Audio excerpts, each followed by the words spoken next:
Before there were streetlights, before clocks measured time, before science gave names to fear, there was darkness. And in that darkness, Japan listened. The wind through bamboo did not merely sigh, it whispered. The creaking of old wood was not age, it was warning. And when someone vanished into the forest, no one asked how. They asked which one took them. These are not fairy tales. They are not stories meant to comfort children. These are the myths born from starvation, war, disease, and isolation. Creatures shaped by grief, rage, and hunger. They are called yokai. Some wear flesh, some wear masks, some wear the faces of people you trust. Tonight, we open the old scrolls. We walk the mountain paths after sunset. And we listen to the things that still remember us. Because yokai do not disappear when people stop believing. They disappear when people stop surviving. In ancient Japan, the world was alive. Not metaphorically, literally. A river could drown you because it wanted to. A tree could curse you because it remembered being cut. A house could hate you because you abandoned it. Shinto belief taught that kami, spirits, existed in all things. But yokai were something else. Yokai were distortions. They were born when something went wrong. A death without burial, a prayer unanswered, a body consumed by resentment. Fear fermented, and it grew teeth. Yokai thrived where order collapsed, during famines, plagues, wars. And few yokai embody this collapse more clearly than the oni. The word oni once meant something hidden, invisible. But over time, the oni became visible because their hunger demanded it. Towering figures, red or blue skin, tusks like broken spears. But the most terrifying thing about oni was not their strength. It was what they represented. Oni were once human. In some legends, a cruel man dies and awakens in hell, transformed. In others, a woman consumed by jealousy becomes something monstrous. Oni are what happens when human cruelty ferments long enough to evolve. They lived in mountains, in caves, at the edges of villages, and when food ran out, they came down. Historical records describe real people during famine resorting to cannibalism. The myth followed reality. Oni did not need to be invented. They were remembered. When children disappeared, parents said the oni took them. When bodies were found torn apart, villagers said the oni were feasting. And sometimes, the oni wore armor, carried clubs, and spoke like men. If oni are punishment, gaki are regret. Gaki are the spirits of the greedy. In life, they hoarded food, denied charity, consumed without mercy. In death, they are reborn with bloated bellies, needle-thin necks, mouths too small to eat. They wander endlessly, starving. Food turns to ash in their mouths. Water becomes fire in their throats. Some gaki haunt graveyards, others linger near kitchens. In the dead of night, it is said they lick spilled rice from the floor. Not because they enjoy it, because hunger has erased dignity. Monks performed rituals not to destroy gaki, but to feed them. Because compassion, even for monsters, was the only barrier between the living and becoming one. There are few things more feared in Japanese folklore than a woman who died wronged. An onryo is not born from hunger. She is born from betrayal, poisoned wives, abused concubines, women discarded like tools. In life, they were powerless. In death, they are inevitable. Their skin is pale, hair hangs forward like a curtain of night. Feet do not touch the ground. They do not scream, they curse. Entire families fall ill. Houses burn, lords go mad, and the onryo never appears angry, only resolved, because vengeance does not require rage, only patience. The night does not announce when it has chosen you. It simply deepens. The air grows heavier, not colder, but thicker, as if breathing itself has become an effort. Somewhere behind you, footsteps align with your own, perfectly timed, perfectly patient. You do not hear pursuit, you hear accompaniment. And that is when she appears, not stepping out from an alley or doorway, but already there, as if reality has rearranged itself to include her. A woman standing too close, a mask hiding the lower half of her face. Her eyes do not blink, they search, they weigh. And when she speaks, it is not loud, not threatening, not angry. It is polite, almost shy. She asks you a question you have been answering your entire life without thinking, and suddenly language betrays you. Beauty becomes a trap. Courtesy becomes a sentence. You understand too late that this is not a conversation. It is a ritual. And rituals do not care about your intentions. They care only that you participate. Those who survived her did not survive because they were brave. They survived because chance intervened, because she hesitated, because she was distracted, because another sound intruded. And those who did not survive were not found screaming. They were found opened, as if someone had tried to turn them into a smile and failed. Long after the story spread, long after the fear moved from villages to cities, people still felt it when walking alone at night. That tightening in the chest, that awareness of being evaluated. Because the slit-mouthed woman does not hunt flesh, she hunts certainty, and she always finds it lacking. But some yokai do not walk streets. Some wait until walls surround you, until doors are closed, until lamps are blown out and breath slows into sleep.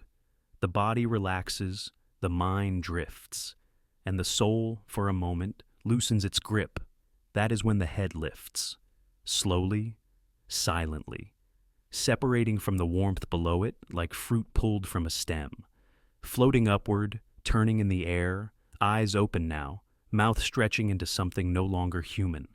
The body remains behind, breathing, defenseless, unaware that it has been abandoned by the one part meant to guard it.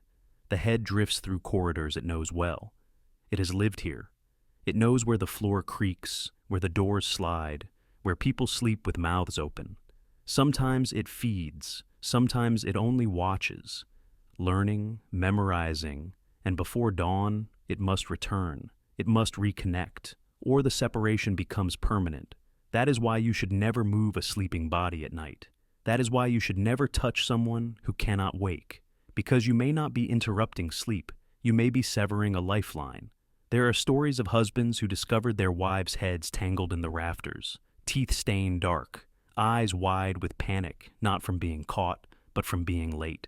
Stories of travelers who struck floating heads from the air, only to hear screaming echo from somewhere unseen as a body died alone. These are not monsters born in caves or hells. These are domestic horrors. They cook meals, they fold laundry, they smile at neighbors. And when night comes, they become proof that evil does not always arrive from outside. Sometimes it grows quietly within routine, within exhaustion, within lives lived too close to the edge of survival. Far from the villages, high where paths thin and trees choke out the sky, the mountains watch. They have always watched. Long before temples, long before prayers learned structure, before enlightenment was something one claimed rather than pursued. Men climbed these mountains seeking truth and found only their own reflection staring back at them. Pride swelled where humility should have taken root. Discipline curdled into arrogance, and the mountains responded by reshaping them. Bones elongated, faces sharpened, noses stretched into beaks, not for beauty, but for balance, for dominance, for mockery. Wings sprouted not to grant freedom, but to ensure no escape from the heights. The Tengu do not roar. They laugh. They whisper teachings into ears that cannot yet understand them. They steal children not to eat them, but to return them changed. They break warriors not to kill them, but to demonstrate how easily strength becomes weakness. The Tengu remember who they were, and that memory is their cruelty. They are not bound to night. They are not bound to hunger. They are bound to lesson. And lessons once begun do not end where you want them to. Inside houses, inside rooms heavy with dust and neglect, another awakening occurs. It is quieter, slower. A cup sits untouched. A lantern gathers grime. An umbrella waits in a corner. Ribs bent, fabric torn. Years pass, decades, a century turns, and memory condenses. Not memory of events, but memory of use, of hands, of purpose. When the spark ignites, it does not ask whether you remember it. It already remembers you. Objects stretch, twist, grow eyes where none should be. Tongues loll from places never meant to speak. They do not kill immediately. They announce themselves. They make noise. They demand acknowledgement, because being ignored was the wound that made them. In a world that discards endlessly, these spirits are multiplying, waiting in silence among things you no longer value, but once relied upon. And beyond the land, where the ground falls away and the horizon devours itself, the sea waits with a patience deeper than any forest. At night, the water flattens, the stars vanish from its surface, and something vast rises beneath it. Not a wave, not a creature, a presence. Ships slow, oars hesitate, sailors feel it before they see it, the sense that the sea has noticed them personally. A shape forms, a head without features, a mass without edge, and it asks for something small, a ladle, a cup, a kindness. If you give it what it asks, it fills your vessel not with water, but with the weight of the dead. Hands rise from the surface. Voices call names you recognize. The ship lists. The sea accepts what it has been owed for centuries. In the coldest places, where snow absorbs sound and breath crystallizes before it leaves the mouth, a woman walks barefoot. Her skin is pale not from beauty, but from absence. Heat flees from her. Men follow her because she is beautiful. They die because she is honest. She does not chase. She does not rage. She simply waits for warmth to fail. Sometimes she spares one. Sometimes she loves one. But love does not undo her nature. It only delays it. And when promises are broken, the cold returns with memory sharpened into vengeance. All of these beings share one truth. They are not relics. They are responses. They emerge when human systems fail, when compassion erodes, when silence replaces ritual. They do not need belief. They need conditions. And those conditions still exist. In loneliness, in pride, in neglect, in hunger. In the long, quiet moments when you think no one is watching. Because something always is. And it remembers you. Tea remembers the way you hesitate before turning off the light. The way your eyes linger on dark corners as if expecting them to blink back. That instinct is older than language. It is the last inheritance from ancestors who learned, too late, that not all darkness is empty. In older times, people did not fear the night because it was unknown. They feared it because it was familiar. The night had patterns. It had moods. And when those patterns shifted, when the cicadas stopped at once or the wind pressed too hard against closed doors, people understood that something had stepped closer. There are processions that do not leave footprints. On certain nights, when the moon thins and clouds drag across it like bruises, a sound travels along roads that no longer exist. Wooden wheels, soft chanting, laughter that does not rise or fall. This is the night parade of 100 demons, and to witness it is to be unmade slowly, not torn apart, not dragged screaming, but erased. Those who see the procession and are seen in return begin to fade. Names are forgotten, faces blur, families feel something missing but cannot name it. The yokai do not kill such people. They simply remove them from the story, as if they were never meant to be remembered at all. In the countryside, old women once warned children never to whistle at night, not because it was rude, but because it invited attention. Certain spirits mistake whistling for a challenge. Others hear it as hunger. There are things that mimic sound before they mimic shape. You hear your name called from behind a tree, from the river, from the next room. If you answer, you have accepted the imitation as real, and that is often enough. Some yokai cannot cross thresholds unless acknowledged. Some cannot touch you unless you first look at them. This is why so many stories end with the same regret. I should not have turned around. There are foxes that wear faces borrowed from the dead. They walk into villages as strangers and leave as lovers, friends, spouses. Years pass before the illusion slips. A reflection in water that blinks sideways. A shadow that moves too slowly. By the time the truth surfaces, the damage is complete. Children born of such unions are clever, distant, already halfway elsewhere. When the fox leaves, it does not do so violently. It leaves behind an emptiness shaped exactly like itself. And those who loved it never recover, because grief without an object is the most enduring kind.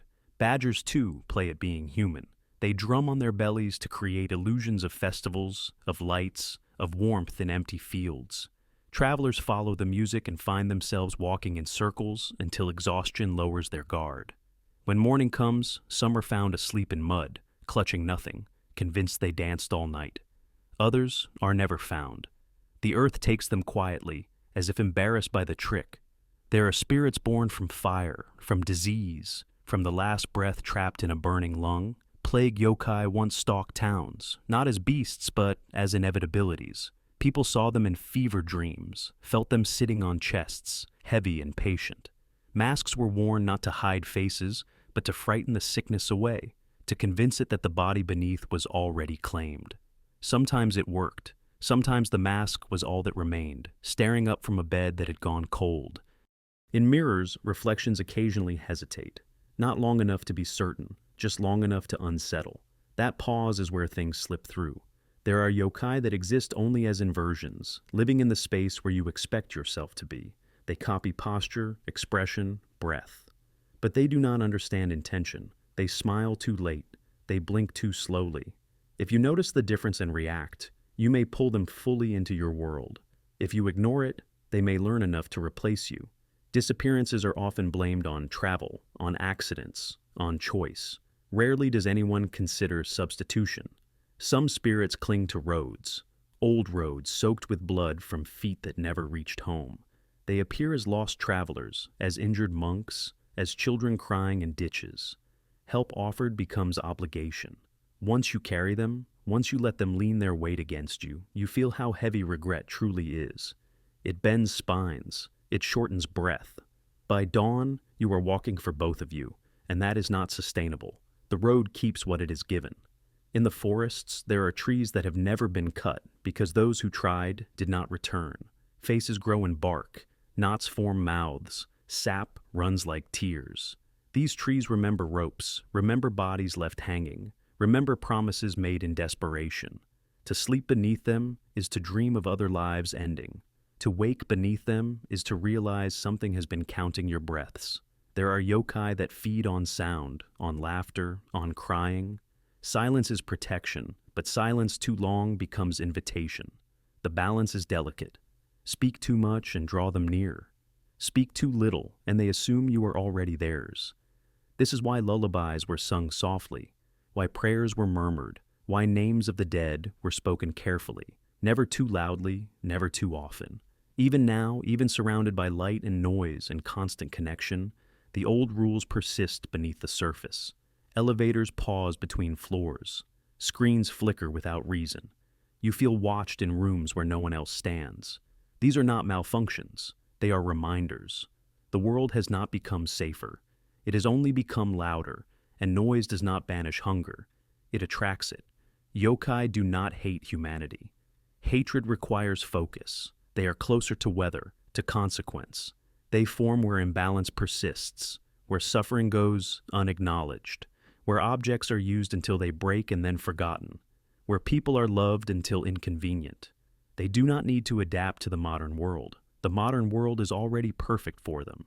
And as this voice continues, low and steady, threading images into your thoughts, something else is happening. Your breathing has slowed, your body has settled. The boundaries between listening and imagining have thinned. This is not accidental. Stories were always doors. Spoken aloud, they loosen the lock. Heard in solitude, in half-light, they open inward. If, when this ends, you feel reluctant to move, trust that feeling. If you glance toward a darkened doorway and feel certain something has shifted there, trust that too. Fear is not weakness. It is recognition. It is the oldest sense you have, because the yokai are not confined to mountains or myths or the past. They exist wherever attention falters, wherever respect decays, wherever the night is allowed to deepen unchecked. And tonight, you have listened, so they have noticed. And they are very patient.